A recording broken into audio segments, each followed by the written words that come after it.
السلام علیکم ورحمۃ اللہ وبرکاتہ۔ اعوذ باللہ من الشیطان الرجیم، بسم اللہ الرحمن الرحیم۔ ربنا ابصرنا وسمعنا فرجعنا نعمل صالحا انا موقنون۔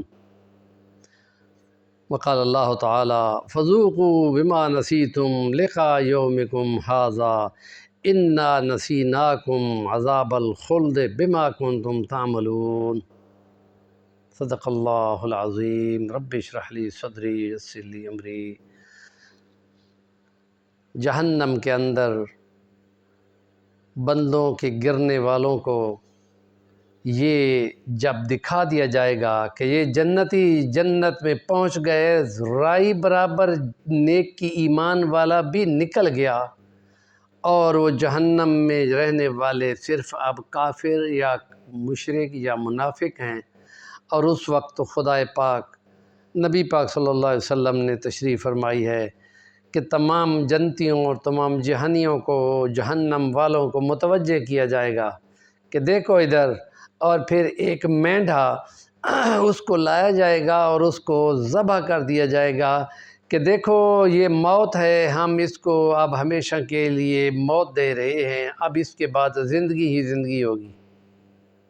اس کے لیے فرمایا ما دامت السماوات والارض، جب تک وہ کائنات کے آسمان و زمین ہوں گے، ابد الآباد مراد ہے، ابدیاً سرمدیاً لائف مراد ہے۔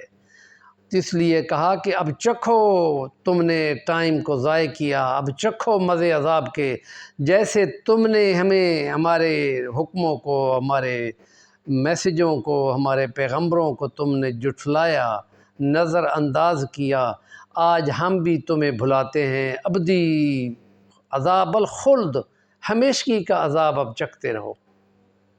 یہ سوچنا کہ ہمیشہ کی آگ ہو اور ہمیشہ کا ابلتا پانی ہو، اور تھور کا درخت ہو جو کڑوا اتنا جو منہ ہی ابال دے، اور پیپ جو زبردستی پلائی جاتی ہو، ایسے کھانے اور ایسے رہنے۔ اس لیے خدا کا قرآن کہتا ہے لا یموت فیہا ولا یحییٰ، اور وہ ایسی زندگی ہے کہ نہ وہ موت ہے کہ آ ہی جائے، لیکن موت ہی نہیں آئے گی کیونکہ موت تو ختم ہو گئی۔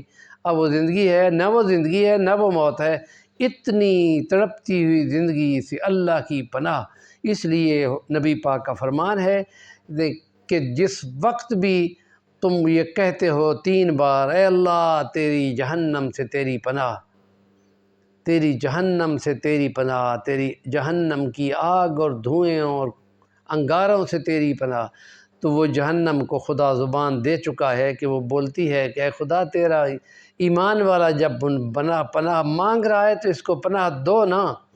اسی طرح اگر وہ کوئی ایسا بولتا ہے دعاؤں کے بعد یا مناجات کے بعد اے خدا مجھے جنت الفردوس عطا فرما، اے خدا میرے جنت الفردوس عطا فرما، اے خدا مجھے جنت الفردوس عطا فرمانا، نبی کا فرمان بھی یہی ہے کہ وہی مانگا کرو، تو جنت الفردوس بولتی ہے اے خدا تیرا امتی جب نبی کا جب دعا مانگ رہے تھے اس کی دعا قبول کرنا، اور پھر خدا اس کو توفیق دیتا ہے کہ شام کے بعد وہ سورۃ رحمان اور سورۃ واقعہ اور سورۃ الحدید اکٹھی بیٹھ کے پڑھتا ہے، 6 منٹ لگتے ہیں، اور پھر جنت الفردوس میں جانے والوں کو اس کا نام لکھا پڑا ہوتا ہے۔ ہمارے چینل کا نام ہے صفی الوانی، ضرور سبسکرائب کریں، کام کی بات کا کمنٹ دیا کریں۔